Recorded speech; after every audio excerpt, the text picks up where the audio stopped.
السلام علیکم ورحمۃ اللہ وبرکاتہ۔ میرے پیارے دوستوں اور بزرگوں، آج میں آپ کے لیے ایک ایسا وظیفہ اور دعا لے کر آیا ہوں جس سے آپ بہت زیادہ خوش اور مطمئن ہو جائیں گے، اور وہ یہ ہے کہ اگر کسی کو بہت زیادہ احتلام ہوتا ہو تو وہ کیا کرے جو اس کا احتلام جتنا ہونا چاہیے اتنا ہی ہو، اس سے زیادہ نہ ہو، اور اس کی یہ بیماری ختم ہو جائے۔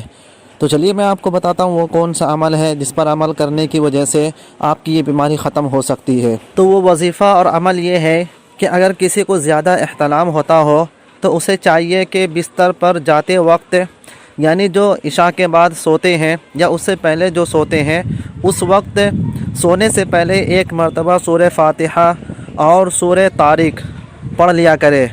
سورہ طارق آپ کو 30واں پارہ مل جائے گا، والسماء والطارق کے نام سے ہے۔ آپ اسے پڑھ لیں سونے سے پہلے ایک مرتبہ، تو انشاءاللہ تعالی اللہ تعالیٰ آپ کو ضرور شفا دیں گے۔